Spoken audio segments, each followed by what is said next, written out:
Like any trading card game, Flesh and Blood has had its fair share of broken cards. Some, like Awakening and the infamous Duskblade, were incredibly broken just on their own, while others, like Seeds of Agony, were only overpowered in the context of the rest of the deck they premiered in. But there is a collection of cards with a specific keyword that, while never receiving any bans, is widely considered to be the most broken mechanic in all of Flesh and Blood: Spectra. Showing up on a grand total of 9 cards, this one mechanic single-handedly made its premier hero, Prism, one of the most divisive heroes in the game. You either love her or absolutely despise her, and it's all due to Spectra. But what exactly does this mechanic do? Well, let's look at one of her auras, Genesis. Genesis can be attacked. When Genesis becomes the target of an attack, destroy it and close the combat chain. The attack does not resolve. This is the same for every aura that has this ability. Thematically, Spectra is basically your opponents destroying the illusion once they attack it, but because there wasn't actually anything there, their attack falters. The issue with Spectra comes from that last line in the text: the attack does not resolve.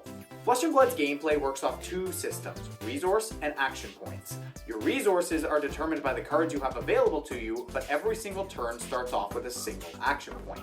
If you use this point up, your turn ends. Now obviously a game where you can only do one thing in a turn would be very boring to play, and that's where the keyword Go Again comes in. If a card has Go Again, your action point refreshes once it resolves. But that's the issue here, because Spectra doesn't let the combat chain resolve, meaning that even if your attack has Go Again, you'll attack an aura, it'll pop it, and then your turn just ends. However, there is a way around this. If you're able to get an extra action point, your turn won't end when the combat chain closes. Cards like Lead the Charge, Time Snap Potion, or Scabskin Leathers can be a way to get around Spectra, but these are very limited options. Now when Monarch released and brought the first 5 auras with Spectra, things were fine. These auras cost 4 resources, or in the case of Arclight Sentinel, 6, and so you could usually only play 1 a turn. And then Everfest came out, bringing with it the 0-cost blue auras, which completely broke the mechanic, as you can now play 2 auras in a turn. Because Spectra closed the combat chain, most heroes could only ever deal with 1 aura at a time, meaning that as the game went on, Prism was able to build a bigger and bigger board state. Oh, and I forgot to mention, Prism's weapons let you attack with the auras. Iris of Reality and Luminaris both turn your auras into weapons. Luminaris especially sets everything way over the top, letting every single aura attack for free and gives Go Again as long as you have a yellow card in your pitch zone. This means that in the late game, Prism can block with most of her hand and still attack back with her board state. And keep in mind, these auras still have their game-changing abilities even as weapons. Ode to Wrath and Shimmers of Silver increase your damage potential. Merciful Retribution and Haze Bending punish your opponents for destroying the auras. Genesis and Pierce Reality give you a lot of extra value every turn. Passing Mirage and Parable of Humility help remove the downsides of another illusionist keyword, Phantasm. And the Big Daddy Arclight Sentinel basically just forces your opponent to skip their next turn.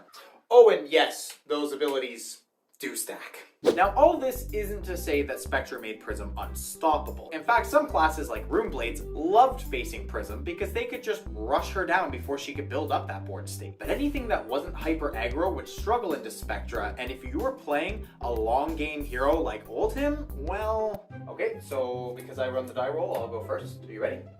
Yeah, just,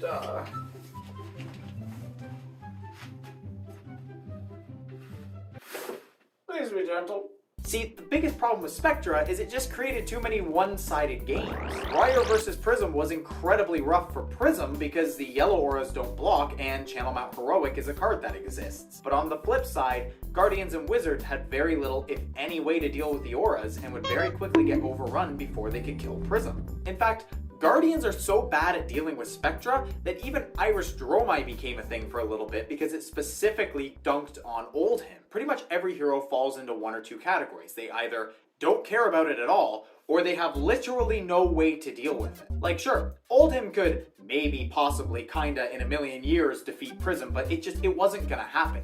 That matchup was like a 90-10 split in Prism's favor. It was bad. And people also just hate dealing with looming board states. In a game where it's supposed to be a back and forth, you have your 4 cards in an arsenal, when one player can continuously play out cards that can also be used to attack and get them even more resources, it can quickly turn games nightmarish. In fact, I got the rare chance to talk to some of the developers at the first World Championships, and even they admitted that once Everfest came out and we had both the 4-cost auras and the 0-cost, the mechanic became completely busted. Spectra was a keyword that some heroes simply just could not deal with, and that is not healthy for a game.